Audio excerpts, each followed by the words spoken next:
لله رب العالمين والعاقبة للمتقين والصلاة والسلام على سيد المرسلين أما بعد فأعوذ بالله من الشيطان الرجيم بسم الله الرحمن الرحيم ألا إن أولياء الله لا خوف عليهم ولا هم يحزنون صدق الله العظيم وبلغنا رسوله النبي الأمين المكين الكريم ونحن على ذلك لمن الشاهدين والشاكرين الحمد لله رب العالمين. حضرات آئیے سب سے پہلے ہم لوگ بے کسوں کا کس بے بسوں کا بس بے سہاروں کا سہارا یتیموں کا ماوا خاتم النبی محمد عربی صلی اللہ علیہ وسلم کی بارگاہ میں الہی کا ثبوت دیتے ہوئے درود پاک کا نذرانہ پیش کرے پڑے بآواز بلند اللہم مبارک وسلم صلاۃ و سلام علیک یا رسول اللہ یا حبیب اللہ علیہ وسلم. کیا بتاؤں کیا ہے رتبہ اولیاء اللہ کا، کیا بتاؤں کیا ہے رتبہ اولیاء اللہ کا، ہے ملائک میں بھی چرچا اولیاء اللہ کا. کیا بتاؤں کیا ہے رتبہ اولیاء اللہ کا، ہے ملائک میں بھی چرچا اولیاء اللہ کا. جان لو جنت میں جانے کی تمنا ہے تو، جان لو کہ جنت میں جانے کی تمنا ہے تو پھر کس کے دامن تھامے رہنا اولیاء اللہ کا. ایک کوزے میں انا ساگر کا پانی بھر دیا، ایک کوزے میں انا ساگر کا پانی بھر دیا. دیکھ نچتی کیا ہے رتبہ اولیاء اللہ کا، دیکھ نچتی کیا ہے رتبہ اولیاء اللہ کا. دیوبندی وہابی کو بھگانے کے لیے، دیوبندی وہابی کو بھگانے کے لیے زور سے نعرہ لگانا اولیاء اللہ کا، زور سے نعرہ لگانا اولیاء اللہ کا. عزیزان ملت اسلامیہ، ابھی میں نے جس آیت کریمہ کی تلاوت کی ہے، رب کائنات اس میں ارشاد فرماتا ہے الا ان اولیاء اللہ لا خوف علیہم ولا هم يحزنون. خبردار ہو جاؤ، جو اللہ کے ولی ہوتے ہیں انہیں نہ کوئی خوف ہے اور نہ ہی کوئی غم. اس لیے کہ جو اللہ کے ولی ہوتے ہیں انہیں اللہ کی رضا حاصل ہوتے ہیں، اور اللہ کی رضا سب سے بڑی طاقت ہے، اللہ کی رضا سب سے بڑی قوت ہے، اللہ کی رضا سب سے بڑی عظمت ہے، اللہ کی رضا سب سے بڑی رفعت ہے، اللہ کی رضا سب سے بڑی معراج انسانیت ہے، اور اولیاء اللہ کو رضا الہی حاصل ہے. محترم سامعین کرام، اولیاء اللہ کسی سے نہیں ڈرتے. جو اللہ کے ولی ہوتے ہیں شہنشاہ وقت سے نہیں ڈرتے، جو اللہ کے ولی ہوتے ہیں کسی درندے سے نہیں ڈرتے، جو اللہ کے ولی ہوتے ہیں کسی سانپ اور اژدہا سے نہیں ڈرتے، جو اللہ کے ولی ہوتے ہیں کسی سانپ اور چیتا سے نہیں ڈرتے، جو اللہ کے ولی ہوتے ہیں وہ شہنشاہ وقت سے نہیں ڈرتے، جو اللہ کے ولی ہوتے ہیں آندھی اور طوفان سے نہیں ڈرتے. اس لیے کہ جو اللہ کے ولی ہوتے ہیں وہ صرف اللہ ہی سے ڈرتے ہیں، دنیا کی کسی چیز سے نہیں ڈرتے، بلکہ دنیا کی ہر چیز اللہ کے ولی سے ڈرتے ہیں. عزیزان ملت اسلامیہ، اب ولی کی پہچان کیا ہے؟ ولی کہتے کسے ہیں؟ ولی کہتے ہیں جسے دیکھنے سے خدا یاد آئے.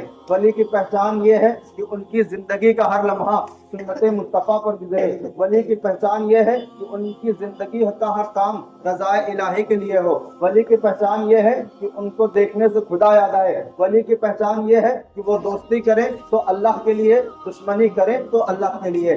ولی کی پہچان یہ ہے کہ اگر نعمتیں ملیں تو شکریہ ادا کریں، نعمتیں نہ ملیں تو شکریہ ادا کریں. ولی کی پہچان یہ ہے کہ ان کی زندگی کا ہر کام رضا الہی کے لیے ہو. اولیاء کرام کو انفرادی زندگی میں بارگاہ خدا بندی سے جو مراتب و درجات حاصل ہوں گے، نصیب ہوں گے، آئیے حدیث کی روشنی میں تمام کیجیے. رسول اکرم صلی اللہ علیہ وسلم ارشاد فرماتے ہیں، قال رسول اللہ صلی اللہ علیہ وسلم ان من عباد اللہ لاناس امانهم بانبیاء ولا شہداء یبعثهم الانبیاء والشہداء یوم القیامۃ بمقام عند اللہ.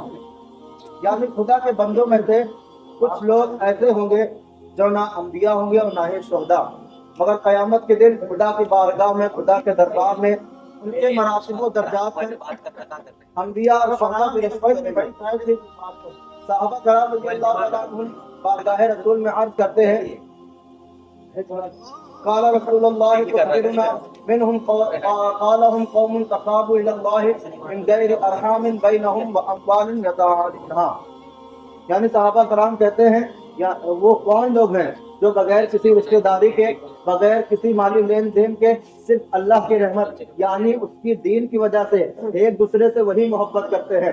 فواللہ ان وجوہہم لنور وانہم لعلی نور لا یخافون اذا خاف الناس ولا يحزنون اذا حزن الناس.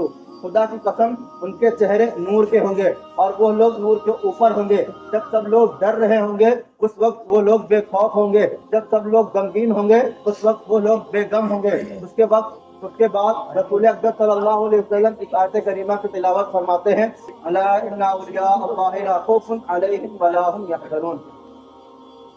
اولیاء اللہ کے وفاداروں، مقام اولیاء کو سمجھو. جب کوئی بندہ یہ چاہتا ہے کہ میں اللہ کا پیارا بن جاؤں، اللہ کا محبوب بن جاؤں، اللہ کا مقرب بندہ بن جاؤں، تو وہ اپنے دل کو سنوارنے کی کوشش کرتا ہے، اپنے سینے کو روشن کرنے کی کوشش کرتا ہے، اپنی ہر سانس میں خوبیاں پیدا کرنا چاہتا ہے. میرے بھائیوں، کیا آپ نے کبھی سوچا ہے کہ کوئی اپنے دل کو سنوارنے کی کوشش کیوں کرتا ہے؟ آئیے میں آپ کو بتاتا ہوں. وہ اس لیے اپنے دل کو سنوارنے کی کوشش کرتا ہے تاکہ یہ دل انوار الہی سے منور و مجلہ ہو جائے. اپنے سینے کو چمکانے کی کوشش اس لیے کرتا ہے تاکہ یہ سینہ معرفت الہی کا گنجینہ بن جائے. اپنے ہر سانس میں خوبیاں پیدا کرنا اس لیے چاہتا ہے تاکہ اس کی ہر سانس یاد الہی کا نمونہ بن جائے.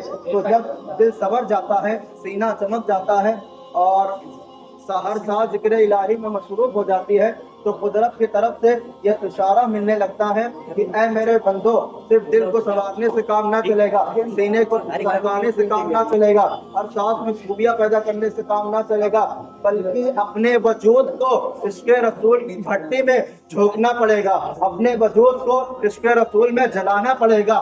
خود بخود دل بھی سنور جائے گا، سینہ بھی چمک جائے گا اور ہر سانس میں خوبیاں بھی آ جائیں گی، آنکھوں میں نور بھی آ جائے گا اور کانوں کی سماعت بھی تیز ہو جائے گی، پورے جسم میں طاقت و قوت بھی آ جائے گی. شاعر کہتا ہے کہ کتنے عالم ہیں کہ گنچوں پہ گزر جاتے ہیں، کتنے عالم ہیں کہ گنچوں پہ گزر جاتے ہیں، تب کہیں جا کے وہ رنگی قبا ہوتی ہیں، تب کہیں جا کے وہ رنگی قبا ہوتے ہیں. آئیے میں آپ لوگوں کو محبوب سبحانی، قطب ربانی، غوث سمدانی، شیخ عبد القادر جیلانی رضی اللہ تعالی عنہ کی بارگاہ میں لے جانا چاہتا ہوں تاکہ آپ کو معلوم ہو جائے کہ اللہ تعالیٰ نے آپ کو کتنے انعام و اکرام سے نوازا ہے. بارگاہ رب میں آپ کا کتنا اونچا مقام ہے، بارگاہ رب میں آپ کا کتنا بلند مرتبہ ہے، بارگاہ رب میں آپ کتنے محبوب و مقبول ہیں کہ آپ کی زبان سے جو بات نکل جائے رب کائنات اس کو پورا فرما دیتا ہے. چنانچہ بغداد کا ایک مشہور تاجر، اس کو تجارت میں بہت کمال حاصل تھا، اس کا نام ابو غالب تھا. علماء اسلام سے محبت رکھتا تھا، اولیاء اسلام سے بہت قریب رہتا تھا. ایک روز ابو غالب نے اپنے گھر میں غوث اعظم بڑے پیر دستگیر رضی اللہ تعالیٰ عنہ کی ضیافت کی دعوت کی. غوث پاک رضی اللہ تعالیٰ عنہ نے اس کی دعوت کو قبول فرما لیا. ادھر شہر کے بڑے بڑے علماء کرام اور مشائخ اعظام بھی مدعو کیے گئے. ابو غالب نے اپنے مہمانوں کے لیے شاندار انتظام و اہتمام کیا، انواع و اقسام کے کھانے تیار کیے گئے. غوث پاک رضی اللہ تعالیٰ عنہ کے تشریف لانے سے پہلے بغداد کے بڑے بڑے علماء کرام اور مشائخ اعظام بھی وہاں موجود تھے. غوث پاک رضی اللہ تعالیٰ عنہ کی تشریف آوری ہوئی تو تمام علماء آپ کے ہیبت و جلال سے مرعوب تھے. خطے کا عالم طاری تھا، ہر جگہ خاموشی ہی خاموشی تھی. ایسے میں آپ کے سامنے ایک ٹوکرا لایا گیا اور آپ کے سامنے رکھا گیا. غوث پاک رضی اللہ تعالیٰ عنہ سمجھ گئے کہ اس دعوت کا مقصد کیا ہے. اب غوث پاک رضی اللہ تعالیٰ عنہ حکم فرماتے ہیں کہ اس ٹوکرے کو کھولو. جب ٹوکرا کھولا گیا تو دیکھا کہ ابو غالب کا ایک لڑکا ٹوکرے میں بیٹھا ہوا ہے جو ہاتھ پاؤں اور آنکھوں سے معذور ہے. اب غوث پاک رضی اللہ تعالیٰ عنہ اس لڑکے کو دیکھ کر فرماتے ہیں تم بھی بسم اللہ، اے لڑکے اللہ کے حکم سے کھڑے ہو جا. اتنا فرمانا تھا کہ وہ لڑکا، وہ بچہ مسکراتا ہوا اٹھ کھڑا ہوا، اس کے ہاتھ پاؤں آنکھ سب صحیح ہو گئے، آنکھوں میں بینائی بھی آ گئی. شاعر کہتا ہے کہ ولی اللہ بے شک مظہر شان الہی ہے، ولی اللہ بے شک مظہر شان الہی ہے، جو ان کے منہ سے نکلے عین فرمان الہی ہے. عزیز اہل ملت اسلامیہ، غوث اعظم نبی نہیں ہے، غوث اعظم رسول نہیں ہے، بلکہ غوث اعظم